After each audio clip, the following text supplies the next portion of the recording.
Nobody at FOB Sentinel paid attention to the new nurse. She moved through the military hospital like a whisper, soft footsteps on linoleum floors, eyes that never quite met anyone else's, Team Code Blue, always get the keeping her crash head cart down now. when she He's passed the crashing. Push wounded one of Marines Epi. in the corridors, their bandages fresh, their faces carved with pain. They thought she was just another rookie, fresh out of nursing school, hands still trembling when she changed dressings. The quiet one who ate lunch alone. The new girl who declined every invitation to poker night in the break room. Then the hospital gates exploded. Heavy weapons, hostages, blood painting the concrete walls. In that moment when everything collapsed into chaos and screaming, the nurse bent down, picked up a rifle from the floor where a guard had fallen, and fired a single shot. From that instant, the Marines understood. She had never been just a nurse. But we're getting ahead of ourselves. This story begins 3 weeks earlier, in the ordinary silence before the storm. The overhead lights in Ward C hummed with that persistent fluorescent buzz that never quite left your skull. The kind of sound that burrowed into your brain during the long night shifts, mixing with the beep of heart monitors and the occasional groan of pain from beds lining both walls. Kendra Vale moved between those beds with practiced silence. Her footsteps barely registered on the floor. She'd been at Forward Operating Base Sentinel for 3 weeks now, and most of the Marines still didn't know her name. New Girl, they called her. Sometimes the quiet one. Once, she'd heard someone say, the ghost nurse, because of how she seemed to appear and disappear without sound. FOB Sentinel sat in the Nevada mountains, 15 miles from anything resembling civilization. A training facility, technically, a way station for Marines rotating through specialized combat preparation before deployment. But it was also close enough to active operations that the hospital ward stayed busy. Training accidents, vehicle rollovers, the occasional firefight that shouldn't have happened but did anyway. The desert surrounded them. Rocks and scrub brush and heat that could kill you if you weren't careful. Inside these walls, air conditioning fought a losing battle against the September sun beating down on metal roofing. Staff Sergeant Garrett Brennan watched Kendra from his bed near the window, his left leg suspended in traction, metal rods and cables holding shattered bone in place. He'd been watching her for days now, though he couldn't say exactly why. Something about the way she moved, too precise, too aware, like she was mapping the room every time she entered, calculating distances, noting exits. You need anything, Staff Sergeant? Kendra asked, checking his IV line without meeting his eyes. Her voice was soft, apologetic almost, like she was sorry to be taking up space in the world. Nah, Garrett shifted slightly, trying to get comfortable, an impossible task with a leg in traction. You're good at this, though. Better than Jenkins was. Where'd you train? Johns Hopkins program. The answer came quick. Rehearsed. She adjusted his pillow with efficient hands. Try to rest. Your vitals are good. She was gone before he could ask anything else. Disappeared to the next bed, the next patient, the next set of vitals to check and record. Across the ward, Corporal Wyatt Thornton nudged the Marine in the bed next to his. Wyatt sat in a wheelchair parked between beds, both his legs ending in stumps wrapped in clean white bandages. An IED 3 months ago. He was still adjusting to the reality of it. She's weird, right? Wyatt kept his voice low. Not just me seeing it. Private First Class Dylan Reeves shrugged, then winced at the movement. Shrapnel wounds across his shoulder were still fresh, the stitches pulling with every motion. She fixed my dressing yesterday. Didn't even flinch when she saw the tissue damage. Most nurses at least grimace. Yeah, but she's like a ghost. Wyatt lowered his voice further. Never talks about herself, never eats with the other staff. I heard she requested this posting. Dylan frowned. Who requests to come out here? Nobody, was the answer. FOB. Sentinel wasn't a posting you chose. It was where you got sent. Medical staff rotated through on assignment, counting down days until they could transfer somewhere with better facilities, shorter hours, fewer nightmares to take home. In the supply room, Kendra methodically restocked her cart: gauze, antiseptic, saline solution, morphine auto-injectors arranged in neat rows. Her hands moved with automatic efficiency, but her attention was elsewhere. The window overlooked the eastern approach to the compound. Two guard towers, their searchlights dark in the afternoon sun. Chain-link fence reinforced with concrete barriers. A single vehicle entrance, the gate controlled from the security office. She noted the blind spot near the generator building. Noted it the same way she had every shift for 3 weeks. The way someone might notice a crack in a sidewalk they passed every day. Except Kendra's noticing was different. More deliberate, more calculated. Bennett, Kendra turned, heart skipping, then caught herself. Not Bennett, not anymore. Captain Sloan Whitmore stood in the doorway.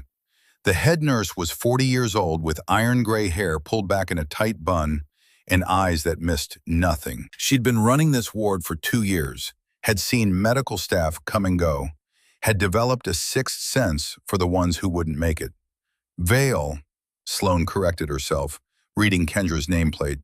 Sorry, good work with Brennan.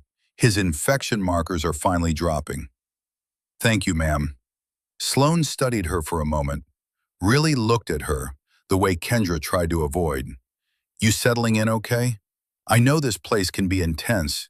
If you need to talk. I'm fine, Captain. Kendra's smile was small, didn't reach her eyes. Just focused on the work. That's what I'm seeing, maybe too focused. Sloan's voice softened. You're allowed to decompress, you know. Grab coffee with the other nurses. We do poker night on Thursdays. I appreciate that. Maybe next week. She wouldn't. She never did. When Sloan left, Kendra returned to the ward. It was 1400 hours. Through the west-facing windows, she could see the perimeter fence and the access road beyond. 300 meters of open ground. Then the rocky hillside began, elevation rising in natural tiers. Good sight lines, elevated positions everywhere. She caught herself calculating angles and forced her attention back to the patient chart in her hands. Private First Class Reeves was due for wound cleaning. She gathered her supplies and approached his bed, pulling the privacy curtain with one hand. The fabric caught on the rail, a sound like metal scraping metal. Kendra's head snapped toward the window. Her whole body went rigid for half a second, hands freezing on the curtain. Dylan noticed. You okay? Fine. Kendra's voice was steady again. Professional. Thought I heard something. She refocused on his shoulder wound, removing the old dressing with careful movements. The tissue was healing well, no signs of infection. Her fingers worked with a kind of precision that came from muscle memory. The same muscle memory that knew exactly how to field strip an M4 rifle in 40 seconds, how to calculate windage at 800 meters, how to control breathing between heartbeats. This is going to sting, she warned, applying fresh antiseptic. Dylan hissed through his teeth, but stayed still. You're good at this, like really good. Where'd you work before here? Different hospitals. Kendra applied new gauze, movements economical. Trauma centers mostly. Makes sense, you got those trauma doc hands, totally steady. He watched her work. My sister's a nurse back in Ohio. She says the hardest part is staying calm when everything goes to hell. Your sister's right. But you're always calm, like ice-cold calm. It wasn't an accusation, just an observation. Even when they brought in those Marines from the vehicle rollover last week, blood everywhere, everyone shouting, you didn't even blink. Kendra finished taping the bandage and met his eyes briefly. Someone has to stay calm, otherwise people die. She moved to the next bed before he could respond. By 1600 hours, the ward had quieted. Most patients were resting or absorbed in phones and books, the small distractions that made hospital time bearable. Kendra completed her rounds, documenting vitals and medication administration with meticulous care. Her handwriting was small, precise, identical to the handwriting in her military service records from 6 years ago. Records that were sealed in a classified database She hoped nobody here would ever access. As she returned the charge to the nursing station, she overheard two orderlies talking near the break room. Their voices carried in the quiet corridor. "I heard the patrols are reporting unusual activity." "When isn't there unusual activity? We're in a training zone." "Yeah, but this is different." Increased radio chatter. Commands nervous. Kendra filed the information away and continued working. Small pieces of a puzzle she didn't want to see forming. At shift change, she found Garrett still awake, staring at the ceiling. His pain medication was due in 30 minutes, but something in his expression made her pause. "Can't sleep, Staff Sergeant?" Thinking. He turned his head toward her, eyes sharp despite the pain. "You ever been in combat, Vale?" The question landed like a fist to the sternum. Kendra kept her expression neutral, but her pulse jumped. "I'm a nurse." "That's not what I asked." "No," she said carefully. "I haven't been in combat." It was technically true. She'd never been in open combat. She'd been 300 meters away, watching through a scope, pulling a trigger when the calculations aligned. That was something different, something she didn't have a word for anymore. Garrett seemed to accept the answer. "You got that look sometimes, that's all, like you're always watching the exits." Habit from trauma work. You learn to expect the worst. "Yeah, maybe." He didn't sound convinced. Kendra finished her shift at 1800 hours and walked across the compound to the staff quarters. A converted barracks with thin walls and persistent dust that no amount of cleaning could eliminate. She showered in the communal bathroom, ate a protein bar in her room, and lay on her bunk in the darkness. Sleep didn't come easily. It never did. In the silence, she could still hear the echo of that last shot she'd taken before leaving military service. Could still see the way the target had dropped. Could still feel the weight of what came after. She'd come here to heal people, to use her hands for something other than killing. But the calculations never stopped. Distance, wind, trajectory. Even now, lying in the dark, she was mapping the compound in her mind, identifying vulnerabilities, noting approaches. Old habits didn't die, they just waited. Her phone buzzed on the small table beside her bunk. A text message from her sister. "Nat, have you talked to Mom and Dad yet?" Kendra stared at the screen for a long moment before typing a response. "Not yet. They still think I'm working at a hospital in San Diego." "Nat, Kendra, you can't keep lying to them. They deserve to know where you really are." "They don't need to know. It would just worry them." "Nat, they're already worried. You disappeared for 6 years after leaving the Marines. They think you hate them." Kendra closed her eyes. Her father, a retired colonel, had never forgiven her for resigning her commission. Her mother had tried to understand, but the distance had grown too wide. "I don't hate them. I just can't face them yet." "Nat, when will you be ready?" "I don't know." She set the phone down without waiting for a response. Natalie was 28, 4 years younger, teaching elementary school in Portland, living a normal life. The kind of life Kendra had thought she wanted when she left the Marines. But normal had turned out to be harder than combat. The morning briefing started at 0700 sharp. Kendra wasn't required to attend. Nurses typically got their updates from Captain Whitmore, but she'd made it a habit to observe from the back of the room. Information was survival. Major Colton Hayes stood at the front, pointer in hand, indicating positions on a map of the surrounding region. He was 45, career military, with the kind of weathered face that came from too many deployments in too many deserts. Intelligence indicates increased activity in sectors 4 and 7. His voice carried the flat authority of someone used to being obeyed. "We've intercepted communications suggesting they're planning something, but we don't have specifics." Several officers exchanged glances. Kendra watched from the shadows near the door, taking mental notes. Colonel Thaddeus Brennan stepped forward. The base commander was 52, silver hair cut military short, jaw set in permanent determination. "What's our defensive posture?" "We've doubled perimeter patrols and reinforced the checkpoints. All non-essential personnel are restricted to the compound until further notice. Hayes's jaw tightened. But I'll be frank, sir. This facility wasn't designed to repel a sustained assault. We're a training base, not a fire base. Then we make damn sure it doesn't come to that. Brennan's voice carried the weight of command. Security teams stay sharp. Medical staff needs to be ready for mass casualties. Dismissed. Kendra slipped out before the room emptied.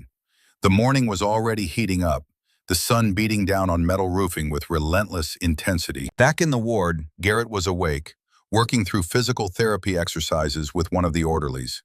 He spotted Kendra and waved her over. Hey, Vale, you hear about the security situation? Bits and pieces. Commands spooked. He flexed his injured leg carefully, grimacing. That means something real's coming. You scared? Kendra checked his chart, avoiding the question. Your range of motion is improving. Keep up the exercises. That's not an answer. I'm focused on my job, Staff Sergeant. You should focus on healing. But as she moved through her morning rounds, Kendra couldn't ignore the tension that had settled over the compound like a heavy blanket. The Marines sensed it too. Conversations were quieter. Jokes fell flat. Everyone was waiting. At 1100 hours, the power flickered. It lasted only a second, barely long enough to notice. But Kendra's head snapped up immediately, her whole body going still. The emergency generators kicked in smoothly, maintaining life support systems and essential equipment. The lights stabilized. Heart monitors continued their steady beeping. Probably just grid instability, one of the other nurses said, but her voice wavered with uncertainty. Kendra walked to the nearest window and scanned the perimeter. Everything looked normal. Guards in the towers, routine patrol patterns, nothing obviously wrong. But something felt wrong. She couldn't articulate what it was. Just a sensation crawling up her spine. The same sensation she used to get moments before an enemy combatant appeared in her scope. Wyatt rolled his wheelchair up beside her. You feel it too, huh? Feel what? That thing where your gut tells you shit's about to get real. He'd been a squad leader before the RPG took his legs. He knew the signs. It's too quiet. Even the birds stopped singing. Kendra listened. He was right. The usual background noise, insects, birds, distant vehicle sounds, had faded to nothing. Stay close to your bed, she said quietly, and keep your boots on. Wyatt's eyes widened slightly. You know something? No, but if something happens, mobility matters. She turned to face him. Make sure the other patients hear that. Casual. Don't start a panic. He nodded slowly. You're not what you seem, are you, Vale? I'm a nurse doing her job. Right. Wyatt wheeled away, but Kendra caught him whispering to Dylan a moment later. Within minutes, several of the more alert patients were sitting up, lacing their boots, looking more ready. At 12:30, the power flickered again, this time for 3 full seconds. Captain Whitmore frowned at the overhead lights. That's twice now. I'm calling engineering. Kendra barely heard her. She was counting in her head. 2 disruptions, 90 minutes apart. That wasn't random grid instability. That was someone testing the system, figuring out response times, identifying backup power sources. She moved to the supply room and quietly began reorganizing equipment. Trauma supplies toward the front, stretchers accessible, extra tourniquets in reach. Dylan found her there. Vale, what are you doing? Prepping for mass casualties, just being proactive. Because of the power thing? Because we're in a combat zone and anything can happen. She met his eyes. Help me move these oxygen tanks. We need them closer to triage. They worked in silence for several minutes. Dylan was smart enough not to ask more questions, but his movements had become urgent, matching her energy. At 1400 hours, the radio in the security office crackled with a distress call from one of the outer patrol units. The message was brief and broken. Contact, multiple hostiles, need backup. Then static. Kendra heard it through the open door as she passed. She watched the security team scramble, grabbing rifles and gear. Major Hayes was shouting orders, coordinating response units. She kept walking, but her mind was racing. The pieces were coming together.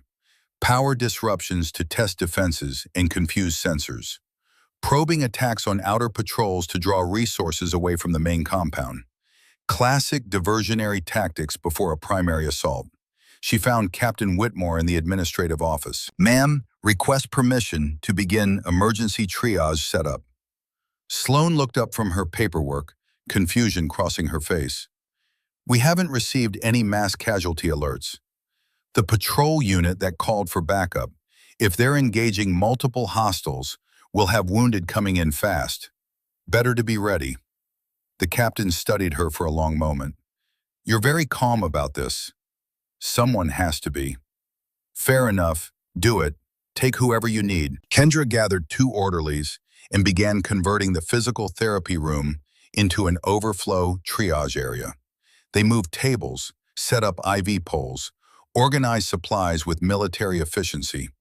The orderlies followed her instructions without question. She gave orders like someone who expected to be obeyed.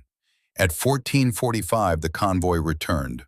4 casualties, 2 critical. Blood and chaos flooded into the emergency bay. Kendra was there immediately, hands moving with absolute certainty. Pressure on the femoral bleed. Saline bag, now. Get his airways secured. "I need plasma," she called out, not looking up from the Marine on her table. Someone thrust it into her hand. She worked with the focused intensity of a surgeon, stabilizing the patient until the doctor arrived to take over. When it was done, she stepped back, hands red to the wrists, and allowed herself one deep breath. Garrett had witnessed the entire thing from his wheelchair in the hallway. When Kendra walked past him to scrub down, he grabbed her wrist. "That wasn't rookie nursing," he said quietly. "That was combat medicine. Who are you?" Kendra gently pulled free. "I'm the person who just saved that Marine's life. That's all that matters." But she could feel his eyes on her as she walked away. The questions were starting. The careful cover she'd maintained was beginning to crack. At 1600 hours, the power went out completely. This time, it didn't come back on. And in the sudden darkness, Kendra heard the first explosion. The blast shook the building's foundation. Dust rained from the ceiling tiles as the emergency lights flickered on, casting everything in sickly red illumination. For one frozen heartbeat, nobody moved. Then the screaming started. "Everyone down!" Major Hayes' voice cut through the chaos. "We're under attack!" Kendra's training overrode everything else. While nurses and patients scrambled in confusion, she moved with purpose, grabbed the nearest gurney, and positioned it as a makeshift barrier near the entrance toward C. Her hands were steady. Her breathing was controlled. This was the moment she'd been unconsciously preparing for since she arrived. "Vale, what are you doing?" Captain Whitmore appeared at her elbow, face pale with shock. "Creating cover for the patients. We need to move the most vulnerable to interior rooms, away from windows." Kendra's voice was calm, almost detached. "The explosion came from the main gate. They'll push through there first." "How do you—" Another explosion. Closer this time. The windows rattled but held. "No time." Kendra grabbed Whitmore's arm. "Get everyone who can walk to the center hallway. Now." The authority in her voice was unmistakable. Whitmore blinked once, then started shouting orders to the other nurses. Within seconds, organized chaos replaced panic. Kendra moved through the ward with mechanical efficiency. "Staff Sergeant Brennan, can you move?" Garrett was already transferring from his bed to a wheelchair, jaw set with determination. "Yeah, what's happening?" "Armed assault, multiple hostiles." She helped secure his leg brace. "I need you to help get the immobile patients to safety. Can you do that?" "Damn right I can." He grabbed Wyatt's wheelchair. "Let's move, people." The Marines who could walk were already up, some grabbing makeshift weapons, crutches, IV poles, anything. They'd been trained for this. Wounded or not, they were still fighters. Kendra counted heads rapidly. 23 patients in this ward, 14 ambulatory, 9 requiring assistance. She pointed to Dylan. "Private, help me with Johnson. We need to get him off the ventilator temporarily." They worked together, carefully disconnecting tubes and switching the patient to a portable oxygen tank. Johnson's vitals remained stable, barely. Through the chaos, Kendra's mind was mapping terrain. The central corridor had no windows, solid concrete walls. It was the most defensible position in the building. But it was also a trap if they got pinned there. She was thinking like a tactical operator, not a nurse, and she couldn't afford to stop. The sound of gunfire erupted outside, the staccato crack of automatic weapons mixed with deeper booms of explosives. The security team was engaging. Kendra counted the intervals between shots, calculating the size of the attacking force from the rhythm of the firefight. At least 15 hostiles, probably more. A Marine corporal rushed into the ward, rifle in hand, face streaked with dirt and blood. "They breached the perimeter. We're falling back to secondary positions. Medical personnel need to shelter in place." "Where's Colonel Brennan?" Major Hayes demanded. "Command post. He's coordinating the defense." The corporal's eyes swept the room. "Barricade the doors. Don't let anyone in unless they give the code word." "What's the code word?" Kendra asked. "Nightfall. Anyone without it gets no entry." He was already moving toward the exit.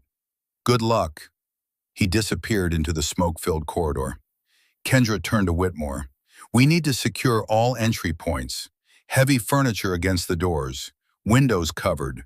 Make this place into a bunker. We're a hospital, not a fortress. We're whatever we need to be to survive."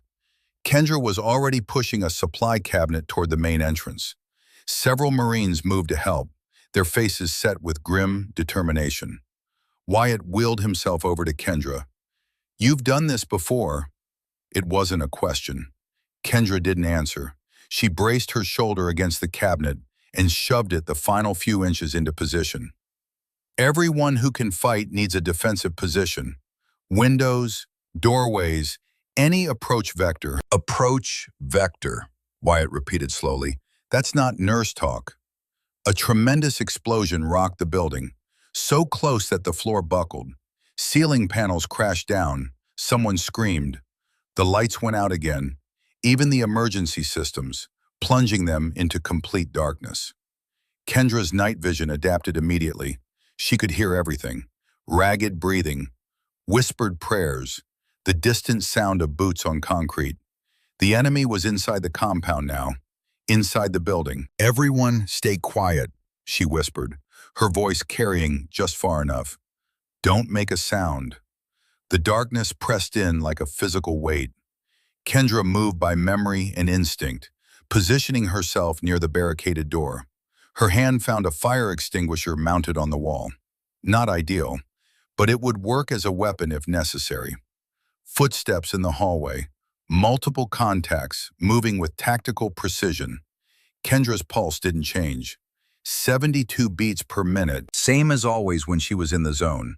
She shifted her weight, testing her balance, calculating angles. The door handle rattled. Every person in the ward held their breath. "Nightfall," a voice called from outside. "Medical personnel, this is Lieutenant Drake. Open up." Kendra didn't move. Something was wrong. The voice was right. The code word was right. But the rhythm of speech was off. The pacing was wrong. "Open the door," the voice called again, more insistent. "That's an order." Kendra caught Garrett's eye through the darkness. She shook her head fractionally. He understood. Then the bullets came. The door exploded inward, wood splintering around the lock. The barricade held for 3 seconds before being forced back. 4 men in tactical gear burst through, rifles raised. They weren't American soldiers. Everything happened in slow motion and all at once. The lead hostile swept his rifle across the room, finger on the trigger. Kendra saw the trajectory, saw where the bullets would go, directly into the cluster of wounded Marines unable to take cover. Her body moved before conscious thought caught up. She surged forward, fire extinguisher raised, and brought it down on the gunman's weapon with calculated force.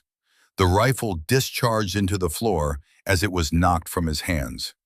In the same motion, she pivoted, using her momentum to drive her elbow into his throat. He went down choking. The second hostile swung toward her, but Garrett was already there, hurling his crutch like a spear. It struck the man's face mask, buying Kendra half a second. She dove for the fallen rifle.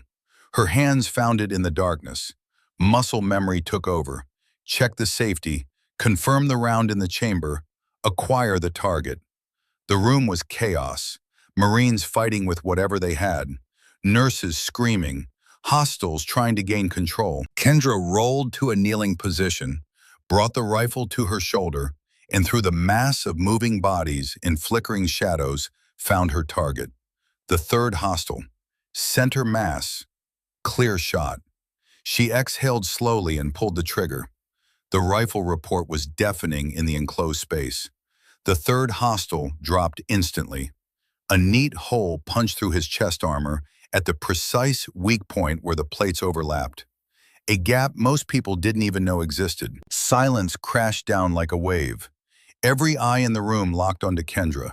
She stood there, rifle still shouldered, breathing steady. Her face illuminated by the muzzle flash afterimage burned into everyone's retinas. "Jesus Christ," someone whispered. The fourth hostile was backing toward the door, weapon raised but hands shaking. Kendra tracked him with absolute stillness, the rifle an extension of her body. "Drop it," she said quietly. "You have 3 seconds." He dropped it. "Face the wall. Hands behind your head." He complied.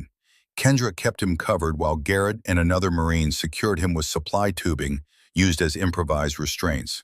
Nobody questioned who was in charge now. Captain Whitmore stared at her. "Vale, what?" "Check the patients," Kendra interrupted, her voice returning to that calm, clinical tone. "Make sure nobody was hit by stray fire." She lowered the rifle and moved to the first hostile, the one whose throat she'd struck. He was unconscious, but breathing. She checked his pulse professionally, then moved to the one she'd shot. Dead. Clean kill. Minimal suffering. The second hostile was groaning, blood streaming from his broken nose. Kendra zip-tied his hands with practiced efficiency, then hauled him into a sitting position against the wall next to his companion. "Someone bring me a medical kit," she said. "Even prisoners get treated." The Marines just stared at her. Dylan found his voice first. "Who the hell are you?" Kendra was already cleaning the hostile's facial wound with swift, impersonal movements. "I'm a nurse doing my job." "Bullshit." Wyatt wheeled closer, eyes wide. "That shot, the angle, the placement. You hit him right where the armor's weakest. That's not luck. That's not even military training. That's specialist training." Kendra said nothing. She finished bandaging the prisoner and stood, checking the magazine in the captured rifle. 15 rounds remaining. She ejected it, cleared the chamber, and handed the weapon to Garrett. "Anyone here know how to use this?" "I do," Garrett said slowly, taking it with his good hand. "But you're way better." "I'm a nurse. You're Marines. Defend your people." She turned toward the barricaded door, listening. "They'll be regrouping. This was probably a probe to test our defenses. The real assault is coming." "How do you know that?" Whitmore asked, but there was less doubt in her voice now. "Because that's what I would do." Kendra looked at the faces watching her, shocked, confused, beginning to piece things together. "If we don't move now, we're all dead. I need everyone mobile, ready to relocate. We can't defend this position." "Where do we go?" Garrett demanded. Kendra closed her eyes briefly, visualizing the compound layout. The surgical wing, reinforced walls, fewer access points, elevated position. It's defensible. She opened her eyes. "But we need to move fast, and we need to move smart." "You're calling the shots now." Major Hayes appeared in the doorway, rifle in hand, face grim. He surveyed the scene, the dead hostile, the prisoners, Kendra standing in the center with blood on her hands. "Sir, this nurse just saved our asses," Garrett said firmly. "I don't know who she really is, but I know combat effectiveness when I see it." Hayes studied Kendra with the calculating gaze of a career officer. "Vale, report." Something in Kendra shifted. Her posture straightened. Her voice changed, crisp and military, stripped of all civilian softness. 4 hostiles breached this position. 1 KIA, 2 secured, 1 fled. Patterns suggest this was reconnaissance in force, testing response capabilities. Primary assault will target command and control facilities first, then systematically clear remaining resistance. Current position is untenable. Recommend immediate tactical withdrawal to more defensible location. Hayes's eyebrows rose. "And you know this, how?" Kendra met his eyes. "Sir, with respect, explanations can wait until we're not about to die." A burst of gunfire erupted somewhere in the building, followed by shouting and another explosion. Hayes's jaw tightened. "Fine. Everyone capable of moving, grab what you can carry and prepare to relocate. Vale, you're on point. That's an order. You clearly know what you're doing, so do it." He moved to help lift a stretcher. "We move in 2 minutes." Kendra nodded once and turned to organize the evacuation. She designated carriers for the immobile patients, assigned security positions to armed Marines, planned the route with tactical precision. As they worked, Dylan limped over to her. "Vale, hey." She glanced at him while checking weapons. "What?" "That shot you made. My dad was a Marine instructor. He used to talk about the advanced marksmanship schools, the specialized programs." Dylan's voice dropped lower. He said the truly scary shooters were the ones who could thread a needle through chaos, who saw patterns instead of panic. "Your point?" "You didn't aim, you just knew where to shoot." His eyes searched her face. "You were one of them, weren't you? A sniper." Kendra strapped on a tactical vest she'd taken from one of the hostiles. It fit like she'd worn one 1,000 times before. "I'm whatever I need to be to keep you alive, Private. Now grab that medical bag and stay close." She moved away before he could respond. But she felt his gaze following her, felt all their gazes. The secret she'd buried for 6 years was clawing its way to the surface with every decision, every movement, every impossible shot. Major Hayes called out, 30 seconds, check your buddy, secure your gear." Kendra did a final head count. 23 patients, 8 nurses, 12 security personnel. Not enough. Not nearly enough if the hostiles had numbers on their side. But she'd worked with worse odds before. "Listen up," she said, her voice carrying across the room with unexpected command. "We move fast and quiet. Keep spacing tight but not bunched. If they hit us, I want minimal casualties. Watch your sectors. Anyone falls, we recover them. Nobody gets left behind." "Since when does a nurse run tactical movement?" one of the security team muttered. Garrett answered before Kendra could. "Since she just took out 3 hostiles and saved all our lives." "You got a problem with that, Curtis?" Curtis shook his head slowly, eyes on Kendra with new respect. "No problem at all, Staff Sergeant." Kendra pulled back the barricade just enough to check the corridor. Smoke hung in the air. Emergency lights flickered irregularly. In the distance, she could hear the ongoing firefight, the crack of rifles, the boom of explosives, the shouted orders of men fighting and dying. She'd left this world behind, sworn she'd never return to it. The weight of her last tour, her last mission, her last kill had been too much to carry. But the weight of all these lives, these wounded Marines trusting her, these frightened nurses following her, these people who would die without her, that was a weight she couldn't refuse. She took a breath and stepped into the corridor, rifle up, senses hyper-alert. Behind her, a small army of wounded warriors and frightened healers followed. And in that moment, Kendra Vale stopped being a nurse pretending to be ordinary. She became what she'd always been, a weapon pointed at anyone who threatened her people. The corridor stretched ahead like a throat waiting to swallow them whole. Kendra moved with her rifle at low ready, each step placed with deliberate care. Behind her, the group shuffled forward in organized chaos. Stretchers carried by Marines, nurses supporting walking wounded, Major Hayes bringing up the rear with his security team. Kendra's awareness expanded outward in rings. 5 meters, visual sweep, checking corners.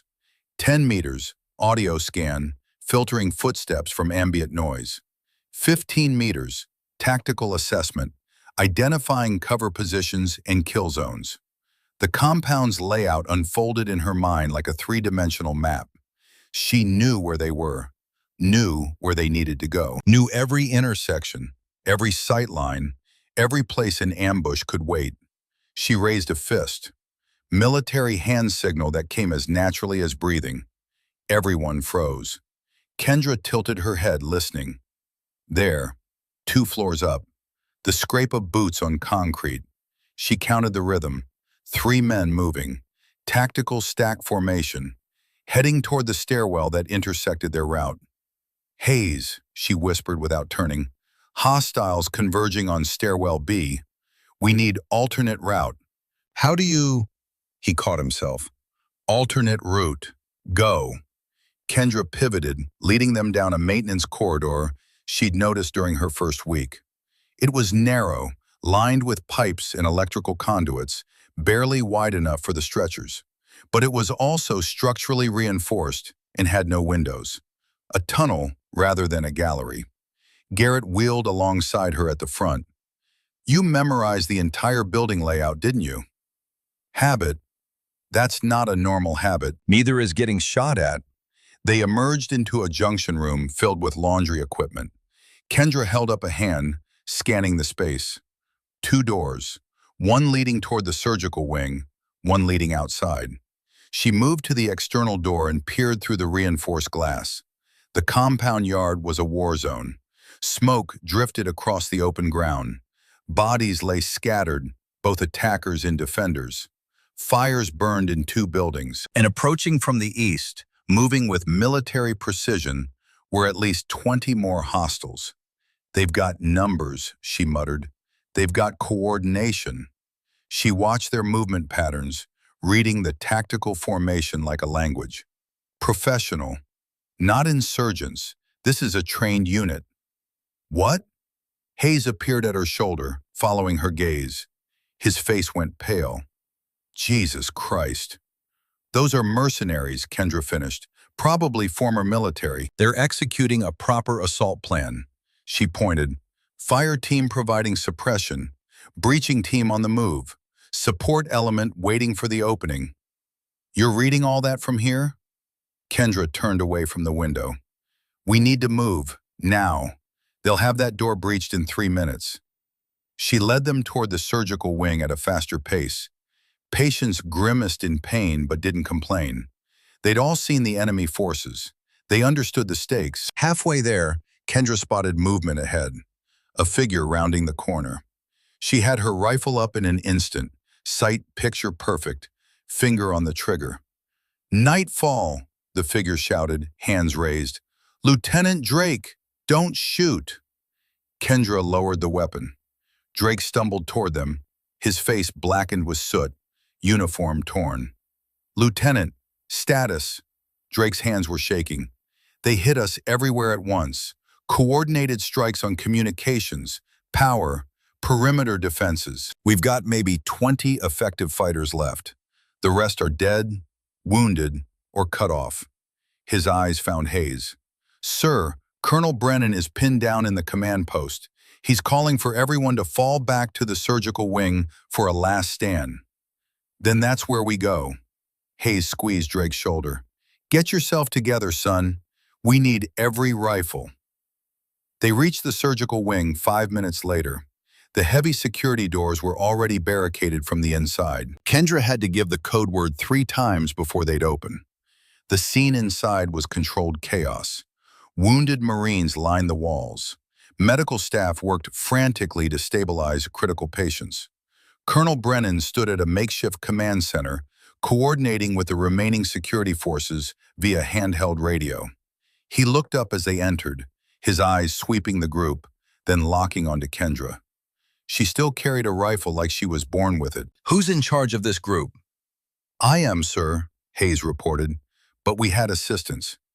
Brennan's gaze settled on Kendra. You're the new nurse, Vale. Yes, sir. Hayes says you can fight. If necessary, sir. It's necessary. Brennan gestured to the radio. We're cut off.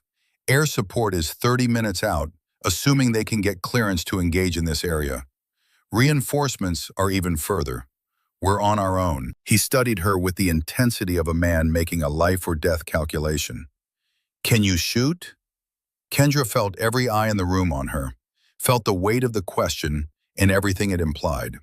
If she said yes, she'd have to explain why, have to explain the 6 years she'd spent running from her past, have to face all of it.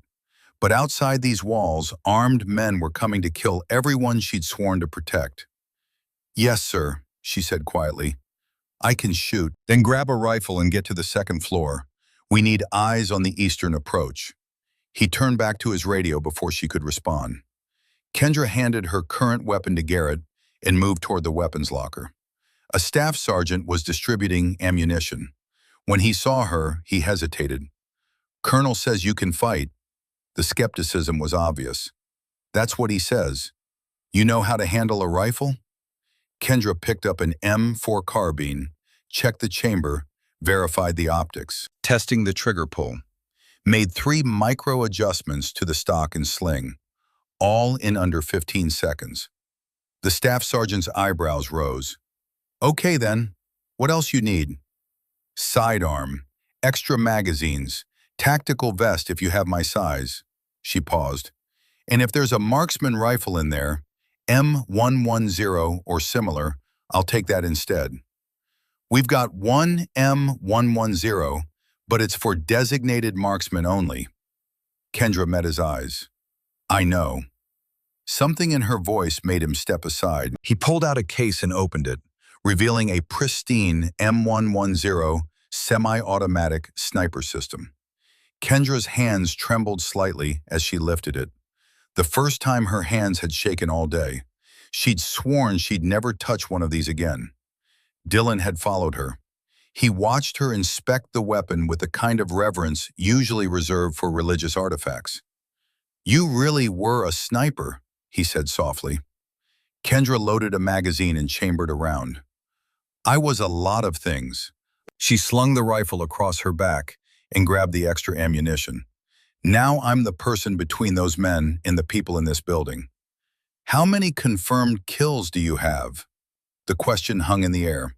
Kendra could have deflected, could have refused to answer. Instead, she told the truth. 73. Dylan went pale. Jesus. It's not something to be proud of. Kendra checked her sidearm, a standard issue M9. It's just what I was good at. Why'd you stop? Because I got tired of being good at killing.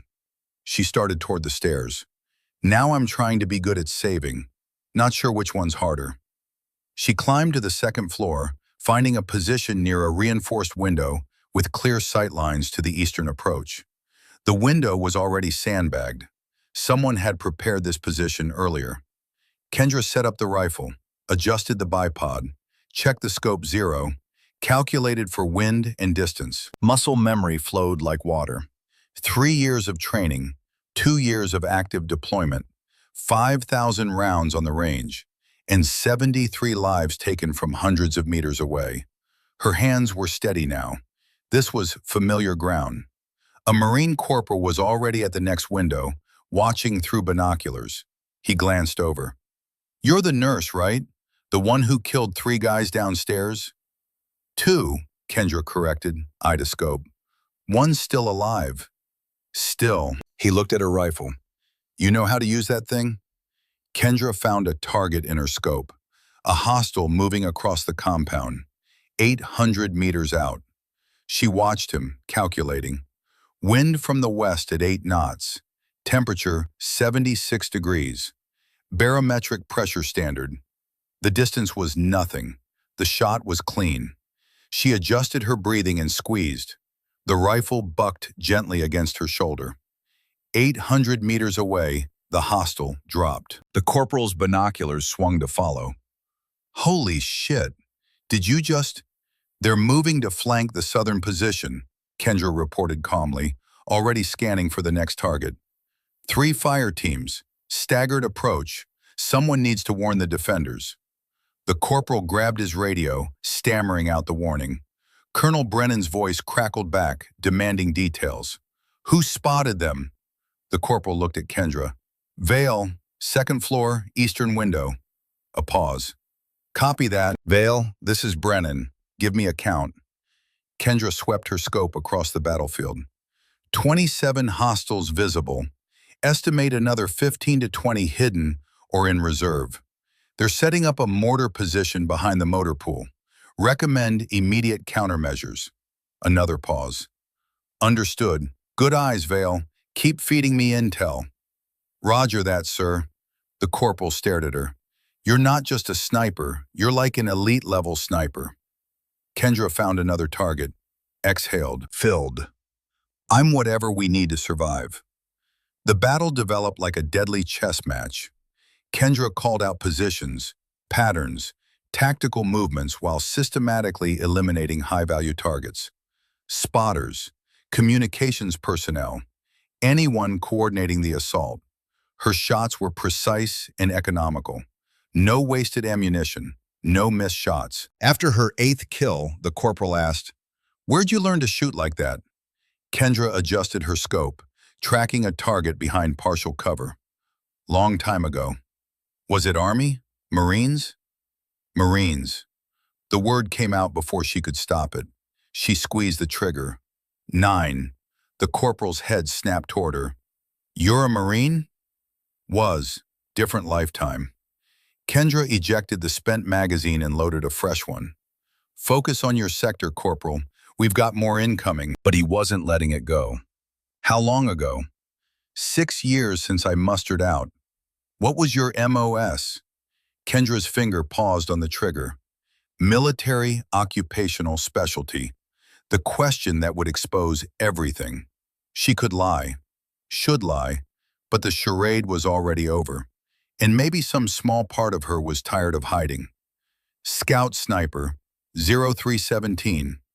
The corporal's eyes went wide. You went through Scout Sniper school? Graduated top of my class. Kendra acquired her target and fired. 10. Only woman in the program at the time. Jesus Christ, he fumbled with his radio. Sir, you need to hear this. Corporal, maintain radio discipline. Kendra interrupted sharply. The colonel doesn't need my biography. He needs tactical information. But it was too late. Word was already spreading through the building like wildfire. The quiet nurse was a Scout Sniper. The woman who changed bandages had more confirmed kills than most infantry units. Within minutes, Marines were looking at her differently. Not with the gentle courtesy reserved for medical staff, but with the hard respect reserved for fellow warriors. Captain Whitmore appeared at the top of the stairs, face flushed. Vale, we need to talk. I'm a little busy, Captain. Kendra tracked another target but held her fire. Wrong angle. Too much risk of collateral damage. She waited. You lied to me. On your application. In your interview. Every single day since you arrived. I didn't lie. I am a nurse. Trained. Licensed. Competent. The target moved. Kendra adjusted. Fired. 11. I just didn't mention my previous career. Your previous career as a goddamn military sniper. Scout Sniper, Kendra corrected mildly. There's a difference. Whitmore grabbed her shoulder, forcing Kendra to look at her. Why? Why hide it? Why work as a nurse if you were some kind of elite operator? Kendra met her eyes and for the first time let the walls come down. Because I was tired of killing, Captain. Because every time I closed my eyes, I saw faces. 73 faces. And I couldn't carry them anymore. She turned back to her scope. I thought if I saved enough people, it might balance out. Might make me something other than a weapon. The anger drained from Whitmore's face, replaced by something like understanding. Does it balance out? I don't know yet. Kendra found another target. Ask me when this is over. 12. Colonel Brennan's voice crackled over the radio. All personnel, enemy forces preparing for a major push. They're massing at the northern perimeter. This is it. Everything they've got. Hold your positions and make every shot count. Kendra scanned the northern approach through her scope. The colonel was right. She counted 43 hostiles forming up, more than she'd seen previously. They'd been holding reserves. This was the knockout punch. They'll use smoke, she said to the corporal. Cover their advance, then come in fast and hard. How do you know? Because it's what I do. Kendra adjusted her position slightly, getting a better angle on the staging area. When that smoke goes up, they'll have about 90 seconds of concealment. That's when I need to work. Garrett rolled his wheelchair up to the sandbag position, his legs still in the brace. He'd strapped on a tactical vest and carried a rifle across his lap. They're saying you're some kind of legend. They're exaggerating. 73 confirmed kills, top scout sniper graduate, only woman to make it through. Garrett's voice was quiet but firm. That's not exaggerating. That's a damn legend. Kendra kept her eye to the scope. Legends don't shake when they change bandages, Garrett. Legends don't have nightmares about the people they've killed. She took a breath. I'm just someone who was very good at a terrible job. Why'd you leave? The smoke grenades popped across the northern perimeter. 6 white columns erupting simultaneously. The assault was beginning. Because of Somalia. Kendra's voice dropped to almost a whisper as her hands moved with machine precision, tracking targets through the smoke. March 2018, my last mission. I was providing overwatch for a humanitarian convoy. We got ambushed. I had multiple targets, civilians in the mix, rapidly evolving situation. She fired. 13. Adjusted. 14. Her hands moved like they were separate from her body. I made the right calls, took out the hostiles, saved the convoy, flawless execution according to command. 15. 16. But one of the targets was a 16-year-old kid, Jamal Hassan, with an AK-47. I saw his face through the scope for half a second before I pulled the trigger. 17. He looked terrified. Not angry, not fanatical, just scared. And I killed him anyway because that's what the mission required. She paused, her finger resting on the trigger. After that, I couldn't do it anymore. Couldn't be the person who made those calculations. So I left, went to nursing school, tried to become someone who saved scared kids instead of shooting them. The smoke began to clear. Kendra had eliminated 17 hostiles in 90 seconds. The assault wave was shattered before it reached the walls. The survivors retreated in disarray. Garrett watched her with something like awe. You just broke their attack. I delayed it. They'll regroup and try again. Kendra's hands were shaking now. Delayed stress response kicking in. She'd kept it under control during the shooting, but the cost was coming due. And eventually they'll figure out where I'm positioned and target this room specifically. Then we move you to a different position. No. Kendra began breaking down her rifle, preparing to relocate. Then I go hunting. Whitmore reappeared with a medical bag. You're bleeding. She pointed to Kendra's arm, a cut from shrapnel that Kendra hadn't even noticed. It's nothing. Let me be the judge of that. I'm the nurse here. Whitmore's voice had a wry edge. Or the nurse who's actually admitting she's a nurse, anyway. Kendra let her clean and bandage the wound. As Whitmore worked, she said quietly, For what it's worth, you're the best trauma nurse I've ever worked with, even with the hidden past, maybe because of it. Thanks, Captain. Call me Sloan. I think we're past formality. She finished taping the bandage. You know they're going to ask you to do more than just shoot, right? Brennan's going to want you involved in planning the defense. I'm not a tactician. You're the most tactically competent person in this building. Don't pretend otherwise. Sloan squeezed her shoulder. You spent 6 years running from what you were. Maybe it's time to stop running and accept that you can be both. A killer and a healer. A weapon and a hand. Kendra didn't respond. She gathered her gear and headed for the stairs, Garrett rolling alongside her despite his injury. "Where are you going?" he asked. "To brief the colonel, to help plan the defense." She paused on the landing, looking back at the window where she just killed 17 people. "And then I'm going to go outside and take the fight to them. Because Sloane's right, I'm tired of running from what I am." "And what's that?" Kendra met his eyes. "The thing that stands between my people and anything that wants to hurt them, whether that means changing bandages or pulling triggers." They descended the stairs together, heading toward a command center where a Marine Corps colonel was about to take tactical advice from a nurse with 73 confirmed kills and counting. The revelation was complete. The weapon had returned to war. The command center had transformed into a war room. Maps covered every available surface. Radio chatter crackled from multiple handsets. Colonel Brennan stood at the center of it all, coordinating what was left of his defense force with grim determination. He looked up as Kendra entered. "Vale, your shooting just bought us 15 minutes. Well done."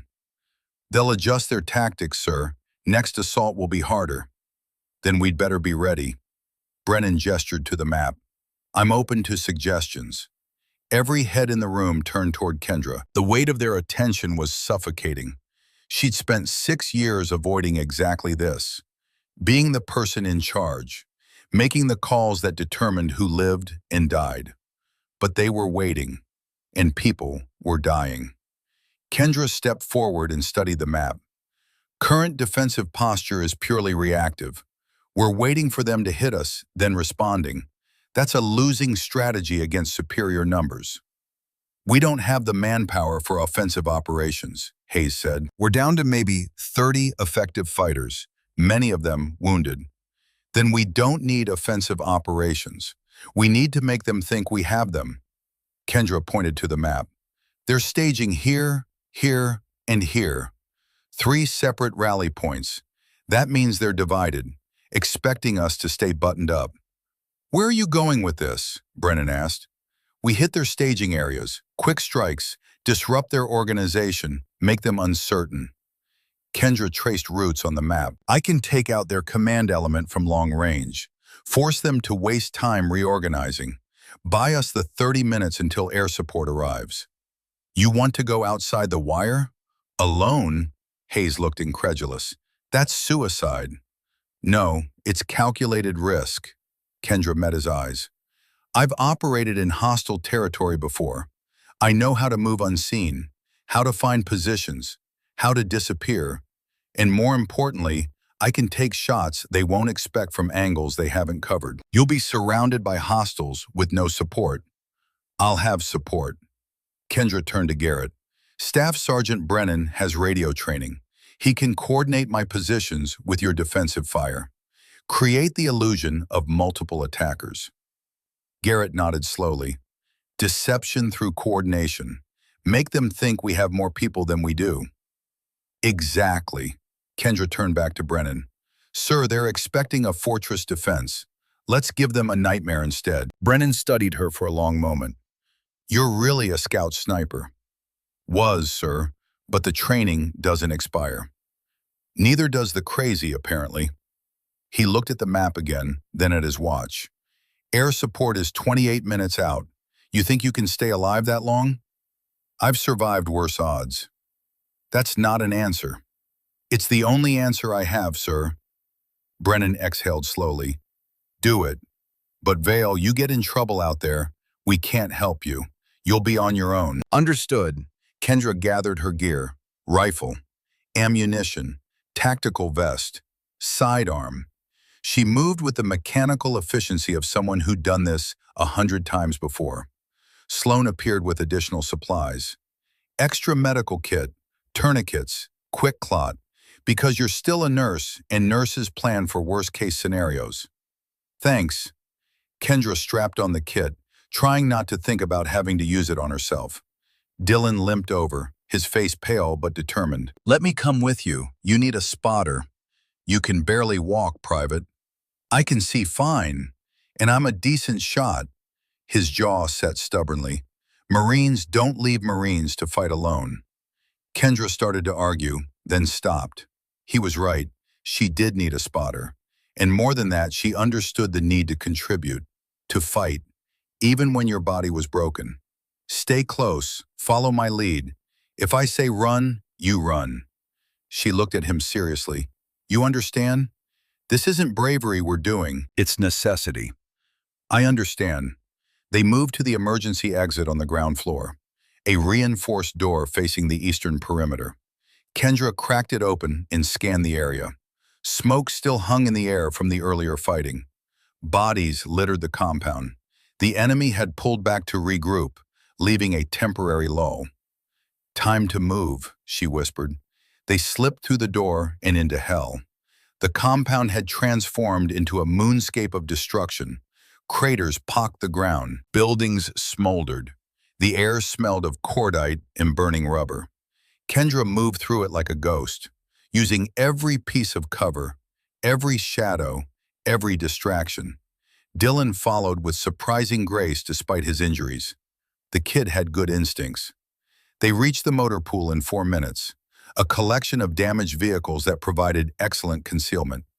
Kendra selected a position on top of a burned-out truck, giving her elevation and multiple angles of fire. Set up here, she whispered. Radio Garrett, tell him we're in position Alpha. Dylan keyed his handheld radio, voice barely audible.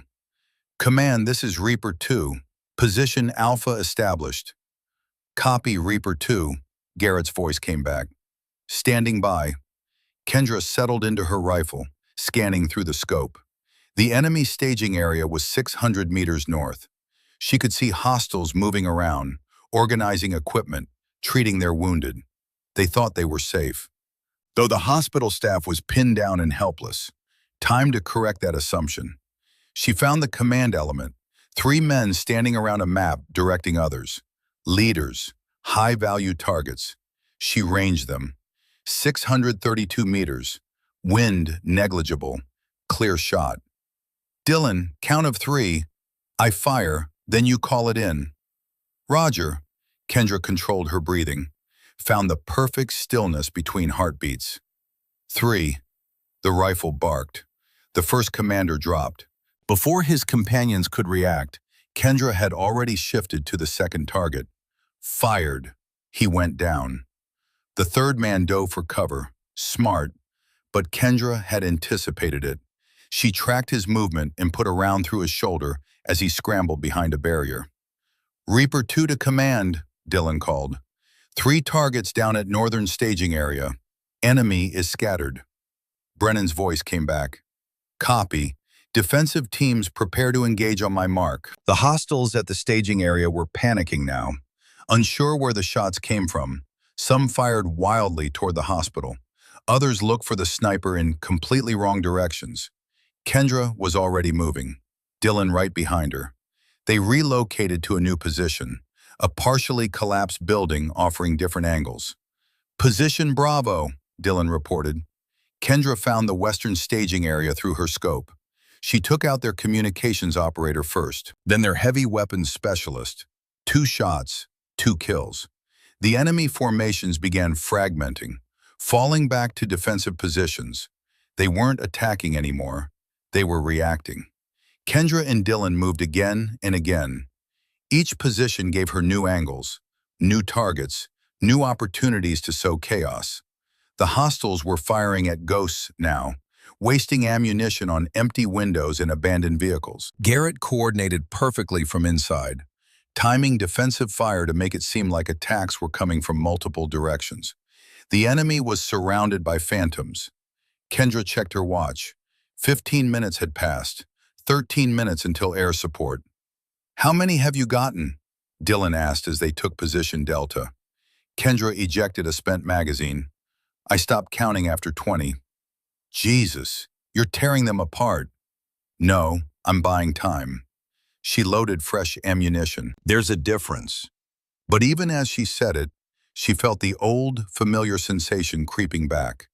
The cold focus, the mathematical certainty, the reduction of human beings into targets and trajectories. This was the part of herself she tried to bury, the part that was very, very good at killing. A burst of automatic fire stitched across their position. Kendra and Dylan dove for cover as concrete exploded around them. "They found us," Dylan shouted. "Time to move." Kendra grabbed his arm and hauled him toward the exit, bullets tracking their movement. They scrambled through a gap in the wall and rolled into a drainage ditch just as an RPG screamed overhead. The explosion was deafening. Heat washed over them. Kendra's ears rang. "You hit?" she asked Dylan. "No. You?" "I'm good." She crawled forward, pulling him along. They emerged 50 meters away behind a supply shed. The enemy was advancing now, pushing toward their last position. Good. Kendra had led them away from the hospital. She set up the rifle again, this time at nearly 800 meters. Long distance, challenging shot, but she'd made longer. The leading hostile, clearly experienced, moving with tactical precision, stepped into her crosshairs. She adjusted for distance and wind, exhaled, squeezed. He dropped. The others scattered, suddenly realizing they'd been baited. Kendra smiled grimly. "Still got it." A helicopter's distinctive thump echoed across the sky. "Air support, right on time." "Reaper 2 to command," Dylan called.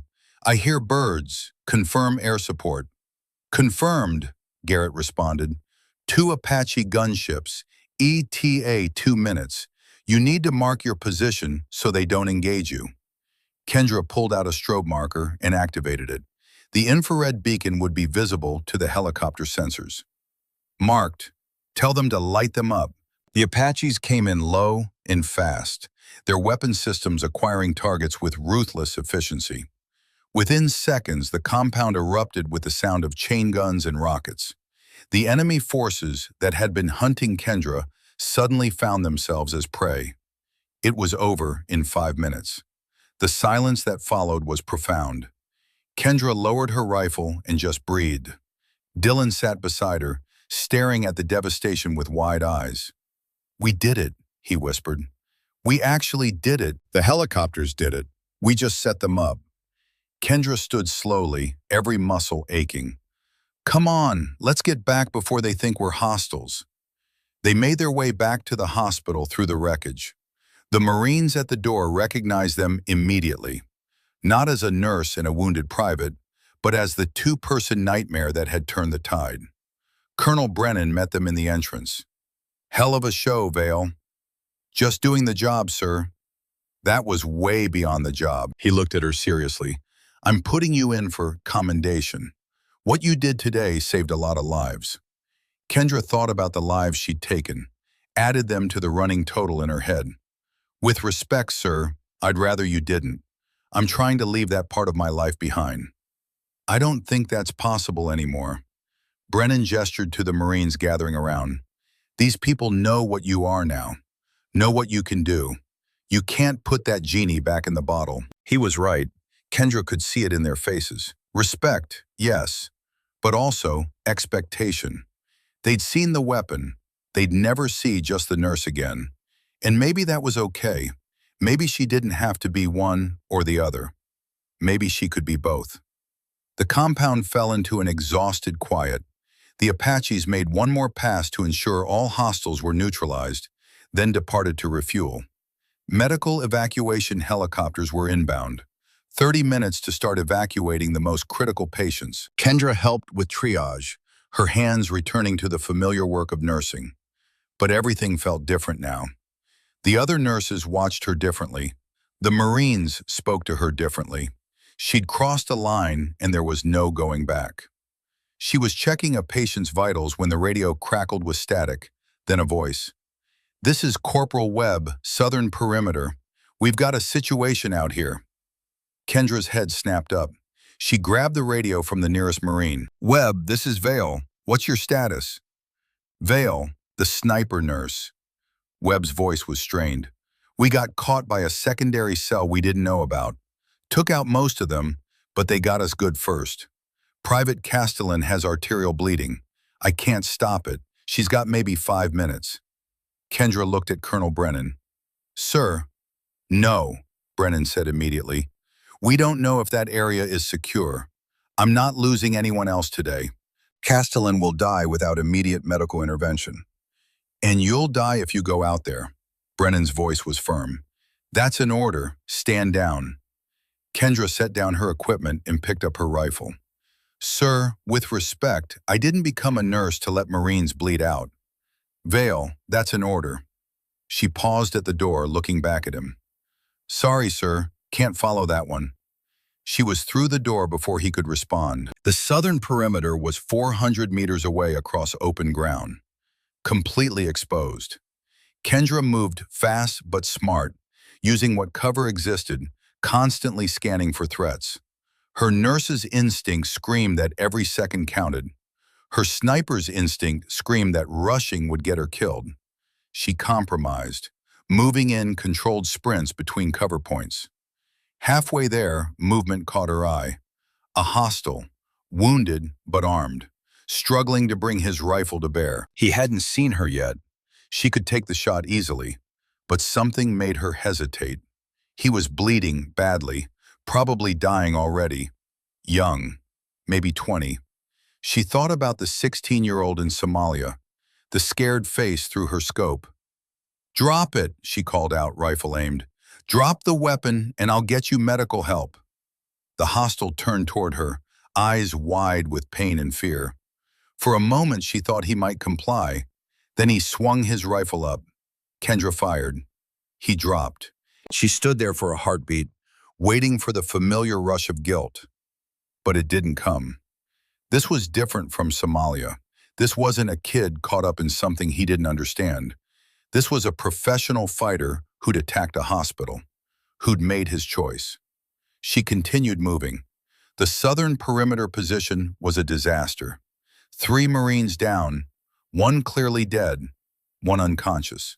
And Corporal Webb trying desperately to save Private Autumn Castellan with a field dressing that was already soaked through. Kendra slid into position beside them. I've got her. Cover our exit. Webb's face flooded with relief. Thank God. I didn't know what else to do. You did fine. Now watch our backs. Kendra stripped away the inadequate bandage and assessed the wound. Severed femoral artery. Castellan was going into shock. Skin pale and clammy, she had minutes at most. Her hands moved with automatic precision. Tourniquet first, high and tight. Quick clot powder directly into the wound. Pressure dressing, IV for fluid replacement. The training from 2 careers merged seamlessly.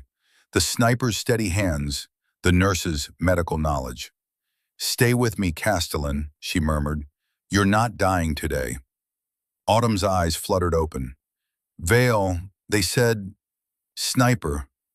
I'm lots of things right now. I'm your nurse. Now shut up and let me work. The bleeding slowed to a trickle. Her blood pressure stabilized slightly. Not great, but survivable if they move fast. Webb, can you carry Harper? She indicated the unconscious Marine. Yeah, what about Shen? He gestured to the dead Marine. We'll come back for him. Right now the living take priority. Kendra got Castellan into a fireman's carry, grunting under the weight. Her shoulders screamed in protest.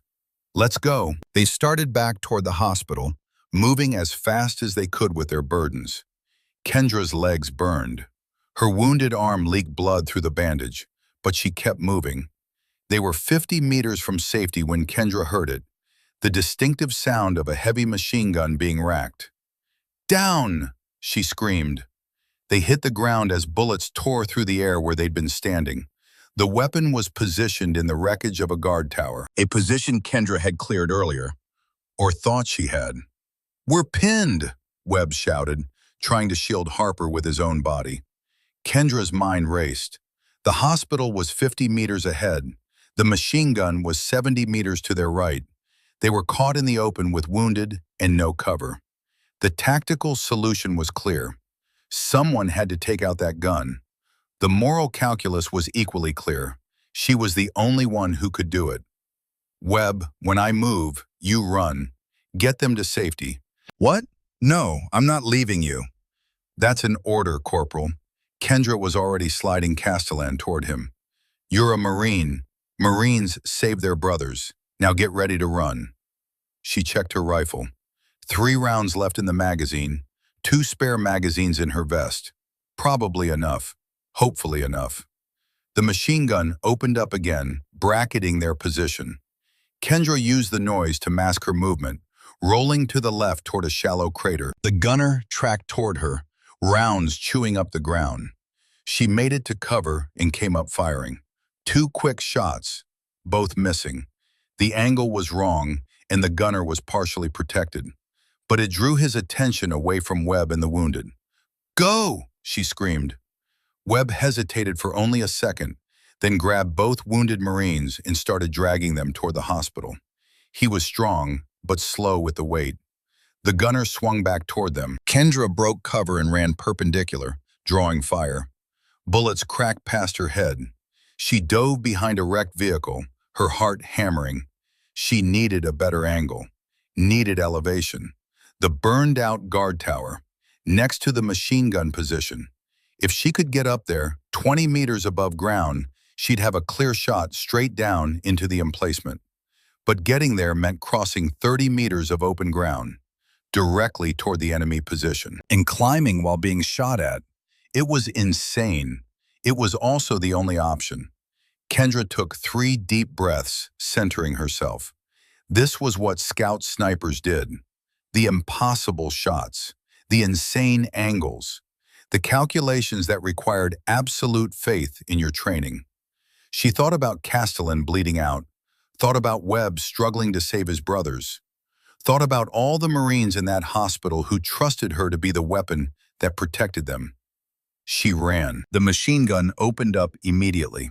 Kendra zigzagged, making herself a harder target. Bullets spanged off metal around her. One grazed her leg, a hot line of pain she ignored. She hit the tower ladder and started climbing, using one hand while keeping her rifle slung. The gunner couldn't depress his weapon enough to hit her this close, but she could hear him screaming at someone, probably calling for backup. She reached the top platform and swung her rifle around. The machine gun position was directly below, 30 meters down. The gunner was exposed from this angle, frantically trying to relocate his weapon. Kendra's hands were rock steady. She centered the crosshairs on his head. "I'm sorry," she whispered, and fired. The gunner slumped. The machine gun fell silent. Kendra allowed herself one shaking breath, then started climbing back down. Her leg was bleeding steadily now. Her vision was starting to blur at the edges, shock setting in. She made it to the ground and stumbled toward the hospital. The Marines at the door ran out to help her, catching her as her legs gave out. "Got him," she mumbled. "Webb and the wounded, safe?" "They're safe." Garrett's face appeared above her. "Jesus, Kendra, you're hit. Just a graze. There's a lot of blood for just a graze." Sloan was suddenly there, cutting away Kendra's pants leg to expose the wound. "Missed the artery, thank God. You're one lucky idiot, Vale." "Unlucky would be getting hit in the artery," Kendra managed. "This is just mildly unfortunate." They carried her inside. As they worked on her leg, Kendra watched them bring in Autumn Castellan. She was alive, stable, going to make it. Worth it, she thought. Whatever it cost, it was worth it. Colonel Brennan appeared, his face a mix of anger and respect. "You disobeyed a direct order." "Yes, sir." "You could have died out there." "But I didn't, sir." "You saved 3 lives, one who definitely would have died without you." He shook his head slowly.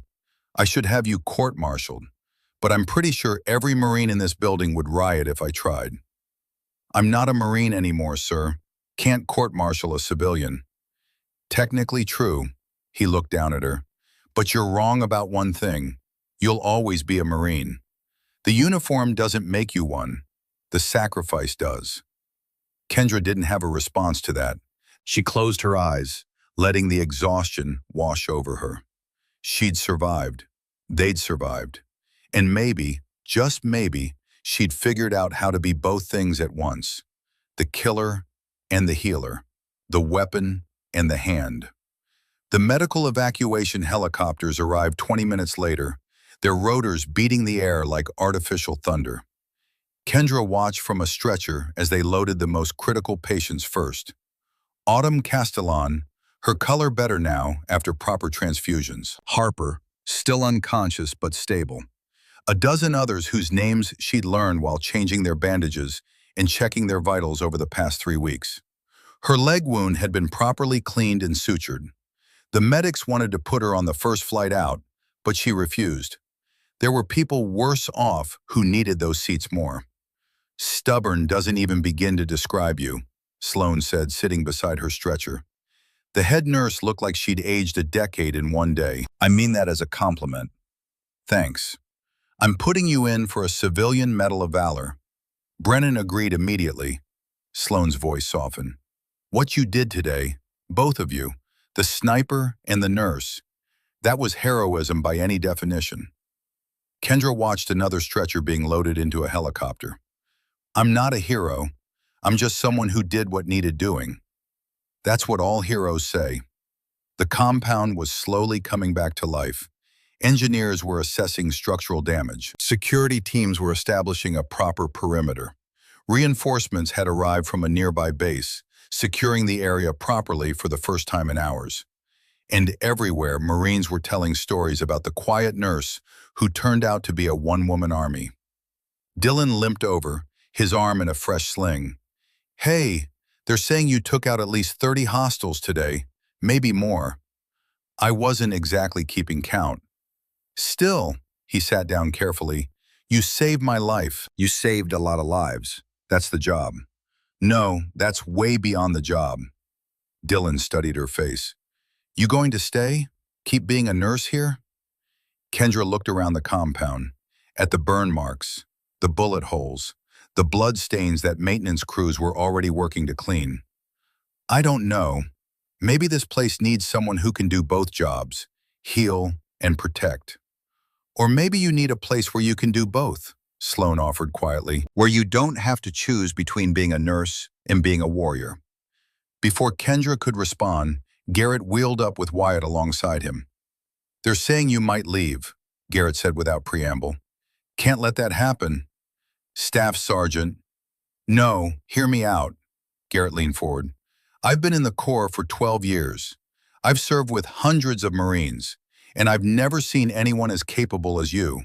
Not just the shooting, the leadership, the tactical thinking, the absolute refusal to abandon your people. That's rare. That matters." "He's right," Wyatt added. "We need people like you, people who can bridge the gap between combat and care." Kendra felt the weight of their expectations settling on her shoulders, the same weight she'd been running from for 6 years. But somehow it felt different now, less like a burden, more like purpose. "I'll think about it," she said finally. "Think fast," Garrett grinned. "We've got a betting pool going on whether you stay. I've got $50 saying you do." Despite everything, Kendra laughed. "You're betting on my life decisions? Hey, you made us a lot of money today. Least you can do is help me recoup some losses." His expression turned serious. "But really, we'd be honored to have you stay, however you want to serve." The helicopters lifted off, carrying the wounded toward proper medical facilities. Kendra watched them go, thinking about the 2 careers she'd tried so hard to keep separate, the 6 years she'd spent believing she had to choose. Maybe she'd been wrong. Maybe the best version of herself wasn't nurse or sniper, but something that integrated both.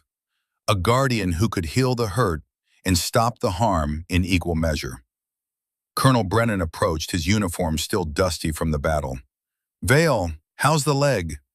"I'll live, sir." "Good, because I've got a proposition for you." He pulled over a crate and sat down.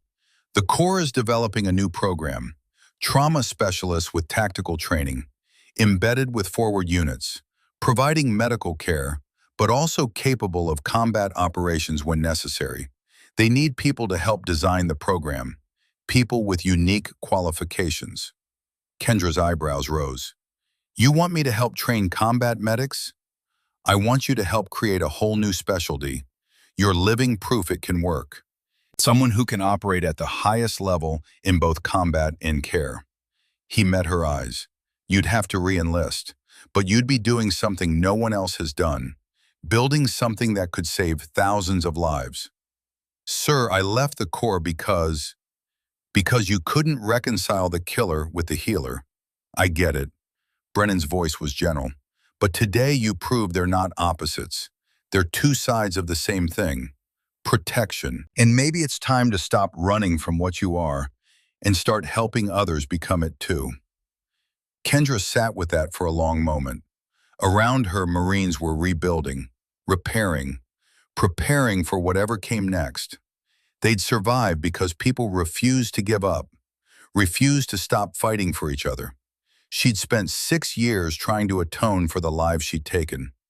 Maybe the real atonement was using every skill she had, all of them, to protect life. I'd need to finish my commitment here first, she said slowly, and I'd need guarantees about the program's mission. I won't train people to be killers, only guardians. Brennan smiled. Deal. You stay here for 6 months. Help us rebuild the medical program and train the staff in tactical awareness. Then we'll bring you to Quantico and let you build something new. He extended his hand. Kendra looked at it, thinking about all the hands she'd held, wounded Marines trusting her to save them, dying enemies she'd watched through a scope, patients she'd comforted through the night. She'd spent 6 years trying to be just one thing. Maybe it was time to embrace being complicated. She shook his hand. Okay, sir, let's build something good. Outstanding. Brennan stood and gestured around the compound. In the meantime, you're now the senior tactical medical advisor for this facility, effective immediately. Sir, I'm not even military anymore. Then consider this a civilian contract position. Same authority, different paperwork. He grinned. And yes, that's an order you can't refuse. Kendra watched him walk away, shaking her head. Behind her, she heard Garrett and Wyatt high-fiving. Apparently, Garrett had won his bet. Sloan helped her stand, supporting her weight as they walked toward the rebuilt medical ward. You know this means you'll be insufferable. Nurse with tactical authority. The orderlies are going to hate you. Good thing I'm used to being unpopular. After today, you're going to be a legend, whether you want to be or not. They entered the ward. Kendra felt the familiar peace of her healing space settle over her. The beds were mostly empty now, patients evacuated to better facilities, but they'd be full again soon. This was a forward operating base. There would always be wounded, and now there would be someone who could guard them as fiercely as she healed them. 3 months later, the medical facility had been rebuilt, stronger than before, reinforced walls, improved security protocols, and a new training program that Sloan called unnecessarily paranoid and Colonel Brennan called exactly what we need. Kendra stood in front of 20 combat medics, all of them watching her with the kind of attention usually reserved for visiting generals. Behind her, a whiteboard covered with tactical diagrams competed for space with anatomical charts. The average combat medic focuses on stabilization, she said, pointing to a diagram. You learn to stop bleeding, manage airways, treat shock. But in a forward operating environment, you need additional skills. You need to be able to operate under fire, need to understand tactical movement, defensive positions, threat assessment. She clicked to the next slide, a photo from the attack 3 months ago. When this facility was attacked, we had excellent medics, but they weren't prepared to function as both healers and defenders. Today, you will be. Kendra's eyes swept the group. You will learn to read terrain like a sniper, move like infantry, and save lives like surgeons. Because in forward positions, you're not just medics. You're the last line of defense for the wounded who can't defend themselves. A hand went up. Ma'am, some people are saying this program is teaching us to be killers first, healers second. How do you respond to that? Kendra had expected this question, had been asked it a dozen times by visiting officers, by medical ethics boards, by other nurses who didn't understand. You're being taught to be guardians, she said firmly. The Hippocratic Oath says first, do no harm. But in combat, harm comes regardless of what we want. So we make a choice. Do we stand by helplessly while our patients die? Or do we develop the skills to protect them? I choose protection. She pulled up her sleeve, showing the scar from where she'd been shot during the attack. I got this saving a Marine who was bleeding out. The hostile who shot me was trying to kill my patient. I stopped him, and I do it again without hesitation, because my oath to preserve life doesn't end when violence begins. It means I fight harder. The class was silent, absorbing this. You'll never be asked to kill, Kendra continued, but you will be trained to have the option if every other choice is exhausted. Just like carrying a tourniquet doesn't make you want to see amputations, carrying tactical skills doesn't make you want to use them. It just means you're prepared. After class, Kendra's phone buzzed. A text from Natalie. Nat, Mom and Dad want to talk. They saw the news about the attack. They know where you really are now. Kendra stared at the message, her heart rate increasing. I'll call them tonight. Nat, they're proud of you. Dad said you're the Marine he always knew you were. Kendra felt something loosen in her chest. 6 years of running, 6 years of hiding. Maybe it was time to stop. That evening, she sat on her bunk and dialed her parents' number. Her father answered on the second ring. Kendra, hi, Dad. I saw the reports, what you did. His voice was gruff, but she could hear something underneath. That took guts, kiddo. I just did what needed to be done. No, you did what a Marine does. You protected your people. He paused. I'm sorry I didn't understand before. When you left, I thought you were running away. I was, Kendra admitted, but I'm not anymore. Your mother wants to talk to you.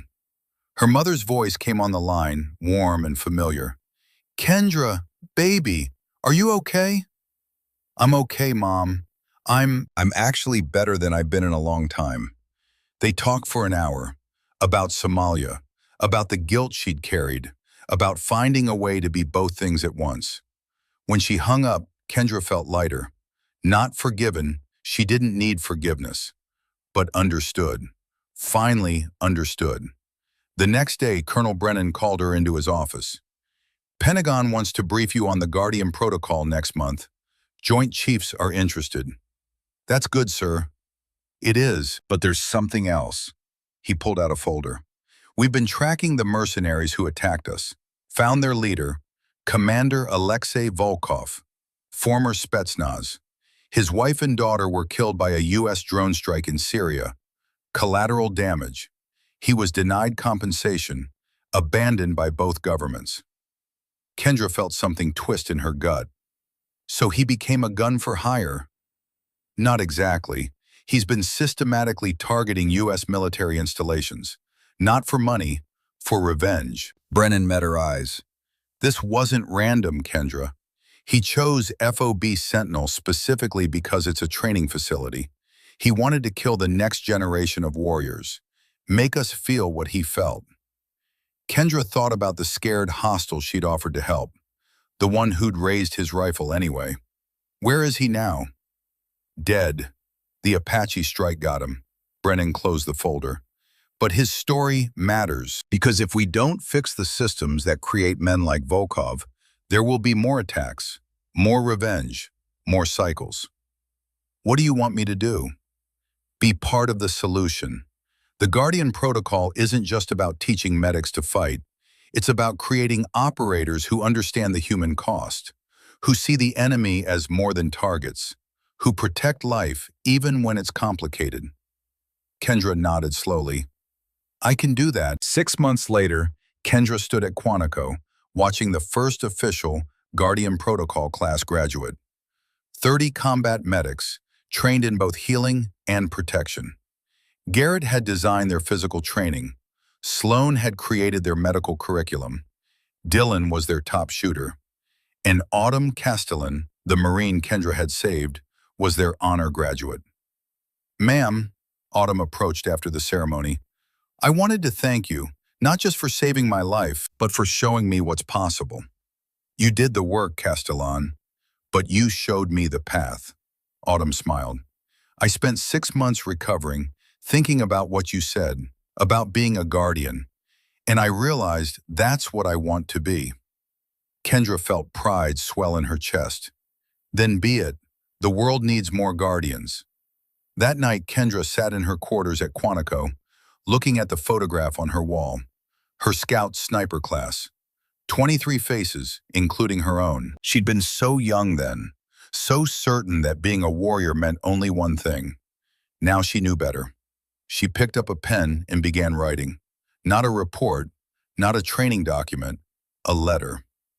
Dear Jamal's family, my name is Lieutenant Kendra Bennett. 6 years ago, I took your son's life in Somalia. I have carried that weight every day since. I cannot ask for your forgiveness, because what I did is unforgivable. But I can tell you that Jamal's death changed me. It made me leave the military. It sent me on a path to become a healer instead of a warrior. And eventually, it led me here, to a place where I've learned that the two don't have to be separate. I'm now training a new generation of combat medics, people who will protect life in all its forms, people who will see the humanity in everyone, even the enemy, people who will carry your son's memory forward by refusing to create more Jamals. I don't expect this to bring you peace, but I wanted you to know that your son mattered, that his death meant something, that because of him, hundreds of lives will be saved.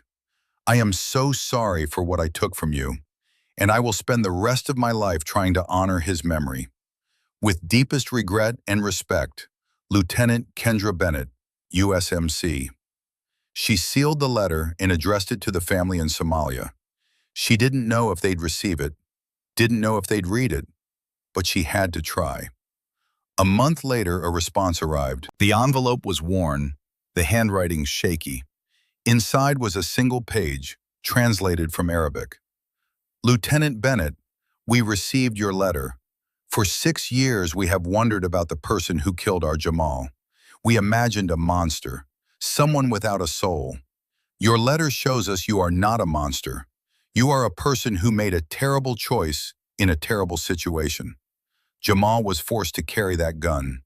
You were forced to pull the trigger. War made you both victims. We do not forgive because forgiveness is not ours to give. That is between you and God. But we acknowledge your pain. We acknowledge your efforts to bring good from evil. Our daughter, Jamal's sister, is now studying to be a doctor. She wants to save lives the way Jamal's was not saved. Perhaps your new soldiers will meet her one day. Perhaps they will protect her the way they could not protect Jamal. We hope you find peace as we are trying to find peace. Jamal's mother and father. Kendra read the letter 3 times, tears streaming down her face. Not forgiveness, but acknowledgement, understanding. A door opened, even if just slightly.